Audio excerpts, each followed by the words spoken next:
নমস্কার বন্ধুরা, ভতেশ্বর study centre চ্যানেলে তোমাদের স্বাগতম। শুধুমাত্র 10th পাস যোগ্যতাতে সরকারি চাকরিতে নিয়োগ করা হচ্ছে। যোগ্যতা এখানে যেটা লাগছে সেটা হলো শুধুমাত্র 10th পাস অর্থাৎ মাধ্যমিক পাস, এবং পার্মানেন্ট সরকারি চাকরিতে এই নিয়োগটি করা হচ্ছে। এবার তোমাদের প্রশ্ন দুটো থাকবে।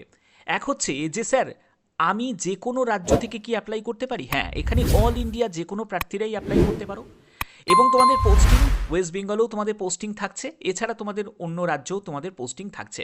এবার তুমি যে রাজ্যের হয়ে অ্যাপ্লাই করবে সেই রাজ্যেতেই তোমাদের পোস্টিং হবে। বোঝাতে পারলাম?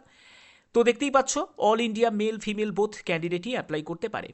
তো চলো একদম সম্পূর্ণ তথ্যে চলে যাব। ভিডিওটা প্রত্যেকের জন্য খুব গুরুত্বপূর্ণ। অবশ্যই বলবো প্রত্যেকে এখনই ভিডিওটাতে একটি লাইক করে চ্যানেলটিকে সাবস্ক্রাইব করে নাও। তো দেখো, এখানে আমি পেজটা ওপেন করে নিয়েছি। প্রথমে বলে রাখি, এখানে যারা আবেদন করবে তাদেরকে যে কোনো পোস্টে, যে কোনো একটি পোস্টেই তোমাদের আবেদন করতে হবে, এবং যে পোস্ট সেই পোস্টেই তোমাদের অ্যাপ্লাই করতে হবে, যেখানে তোমাদের যোগ্যতা লাগবে 10th পাস।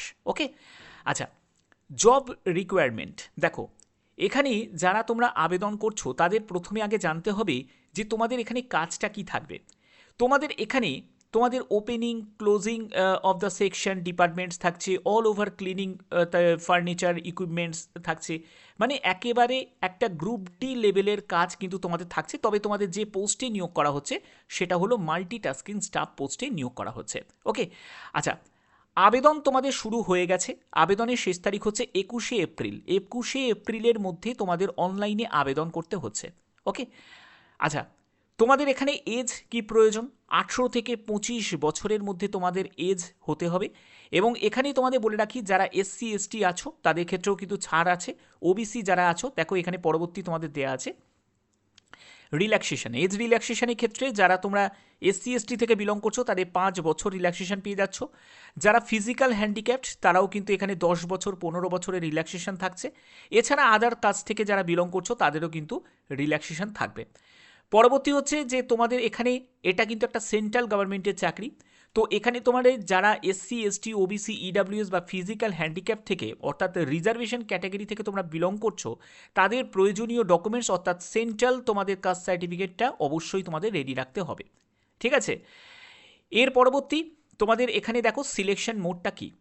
সিলেকশনের জন্য তোমাদের যেটা হবে, প্রথমে তোমাদের রিটিন হবে, এবং এই রিটিনের ভিত্তিতেই তোমাদের কি হবে, ক্যান্ডিডেটকে সিলেক্ট করা হবে। ওকে, আচ্ছা, আমরা এখানে দেখে নিই যে তোমাদের দেখো এখানে যদি কোনো ক্যান্ডিডেটের যদি টাই হয়ে যায় তাহলে সেক্ষেত্রে ক্যান্ডিডেট কোন ক্যান্ডিডেটকে সিলেক্ট করা হবে এগুলো কিন্তু এখানে ক্লিয়ার করা আছে। যারা কম নেগেটিভ মার্কিং খাবে তাদের সিলেক্ট করবে। যদি টাই হয়ে যায়, মানে ধরো তুমিও 60 পেয়েছো, সেও 60 পেয়েছে, ঠিক আছে, তো সেক্ষেত্রে কী কী কন্ডিশন দেখা হবে? ডেট অফ বার্থ দেখা হবে, যে বেশি বয়সের যে ক্যান্ডিডেট তাকে সুযোগ দেওয়া হবে। তারপরে হচ্ছে এসেন্সিয়াল ডিগ্রি, সেটা কিন্তু যাদের হায়ার ডিগ্রি থাকবে সেটা দেখা হবে। অ্যালফাবেটিক্যাল অর্ডার দেখা হবে, first name of the candidate appear, ঠিক আছে, এটা দেখা হবে। এবং দেখতে পাচ্ছ অল ইন্ডিয়া যে কোনো প্রার্থীরাই অ্যাপ্লাই করতে পারে, অর্থাৎ যে কোনো রাজ্য থেকে তুমি অ্যাপ্লাই করতে পারো। আমি একদম সরাসরি চলে আসছি যে তোমাদের এখানে আবেদন মূল্য কত টাকা লাগছে। আবেদন মূল্য হচ্ছে 500 টাকা আবেদন মূল্য, অল মানে আদার ক্যাটাগরি থেকে। শুধু মহিলা প্রার্থীদের লাগছে না, এসসি এসটি পিডাব্লিউবিডি এবং হচ্ছে যারা এক্স সার্ভিসম্যান তাদের কোনো আবেদন মূল্য লাগছে না। এখান থেকে আমি ডাইরেক্ট চলে আসছি তোমাদের সিলেবাসের ব্যাপারটা। দেখো, তোমাদের প্রথমে বললাম যে রিটিনের ভিত্তিতেই কিন্তু তোমাদের ফাইনাল মেরিট প্রিপেয়ার হবে। রিটিনের জন্য অর্থাৎ কম্পিউটার বেসড একটা মাল্টিপল চয়েস টাইপের তোমাদের প্রশ্ন থাকবে, এবং ইংলিশ, হিন্দি, উড়িয়া, ঠিক আছে, এই সব তোমাদের ল্যাঙ্গুয়েজ থাকবে। ইংলিশ কিন্তু তোমাদের ডিফল্ট ল্যাঙ্গুয়েজ হিসাবে থাকছে। এবং ক্লাস 10th পাস মানে তোমাদের যোগ্যতা অনুযায়ী তোমাদের স্ট্যান্ডার্ড এখানে থাকবে। 150টি কোশ্চেন থাকবে, 2 ঘন্টা তোমরা সময় পাবে। এর পরবর্তী হচ্ছে তোমাদের এখানে জিআই থাকবে 25টা কোশ্চেন, 75 মার্কস। প্রতিটি প্রশ্নের মান হচ্ছে 3 করে থাকছে। নেগেটিভ মার্কিং 1 নেগেটিভ মার্কিং ভুল উত্তরের জন্য কাটা যাবে। কোয়ান্টিটিভ অ্যাপটিটিউড থাকবে একদম সেম তোমাদের।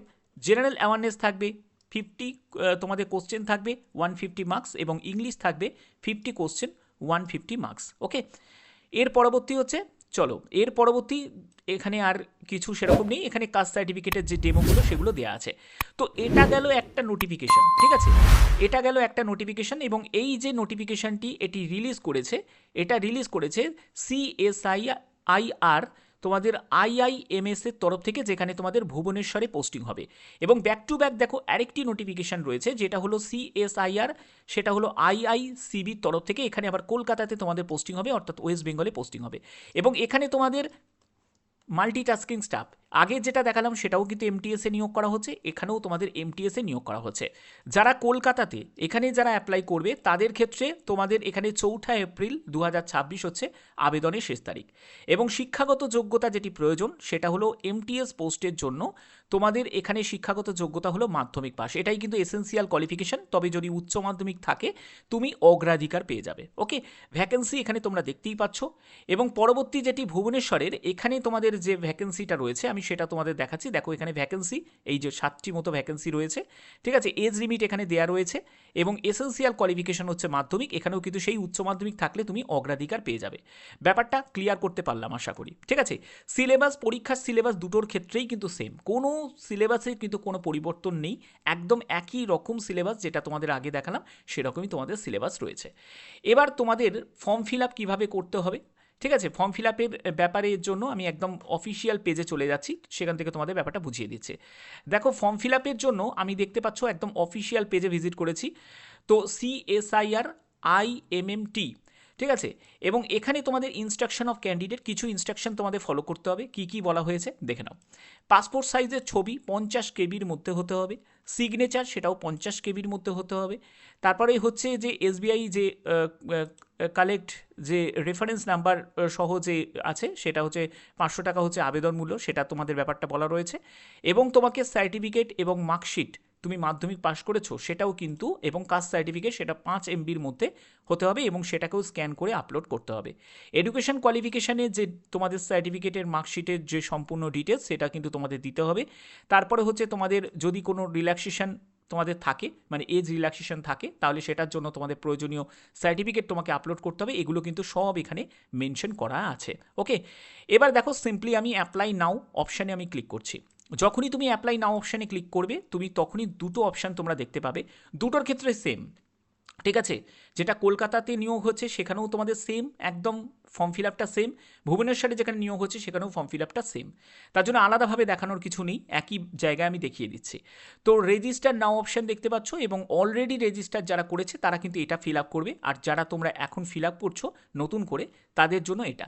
এখানে প্রথমে তোমাকে অ্যাডভার্টাইজমেন্ট নাম্বারের জন্য 2/2026 তোমাকে সিলেক্ট করতে হবে। এবং এখানে দেখো তোমাকে মিস্টার মিসেস এখান থেকে সিলেক্ট করে নেবে। তোমার ফার্স্ট নেম দেবে, মানে তোমার ফুল নেম দেবে। তারপরে হচ্ছে ইমেল আইডিটা টাইপ করবে, তোমার একটি পাসওয়ার্ড তোমাকে এখানে বসাতে হবে, যে পাসওয়ার্ডটা ইমেল আইডির পাসওয়ার্ড বলা হয়নি, এখানে পাসওয়ার্ড একটা ক্রিয়েট করতে হবে, ঠিক আছে। নতুন একটা পাসওয়ার্ড এখানে বসিয়ে দেবে এবং অবশ্যই সেটাকে নোট ডাউন করে রাখবে, এবং মোবাইল নাম্বারটা বসাবে। এরপরে সিকিউরিটি কোশ্চেনের অপশান তোমাদের থাকছে, যেখানে বলছে যে ফাদার নেম, বা তোমাদের এখানে দেখো ফার্স্ট স্কুল নেম বা ফার্স্ট স্কুল টিচার নেম বা পেট নেম, এগুলো কিন্তু মধ্যে যে কোনো একটি প্রশ্ন তোমাকে সিলেক্ট করতে হবে। যে প্রশ্নটা সিলেক্ট করবে তার যে অ্যান্সারটা এখানে কিন্তু তোমাকে টাইপ করতে হবে, তারপরে ক্যাপচা কোডটা বসিয়ে তোমাকে সাবমিট করতে হবে, ঠিক আছে। তো দুটোর ক্ষেত্রেই যেহেতু সেম প্রসেস, সেম আবেদন করার প্রসেসটা, তো সেক্ষেত্রে আলাদাভাবে দেখানোর কিছুই নেই। তো এই ভিডিওর মাধ্যমে যে যে নতুন আপডেটগুলো ছিল সেগুলো তোমাদের ক্লিয়ার করলাম। তো যদি ভিডিওটা ভালো লাগে অতি অবশ্যই ভিডিওটাতে একটি লাইক করুন, চ্যানেলটিকে সাবস্ক্রাইব করে বেল আইকনটাকে অল করে রেখো। আবার কোনো নতুন কোনো চাকরির নতুন কোনো আপডেট নিয়ে খুব শীঘ্রই আসছি। এখনের মতো এটুকুই, টাটা।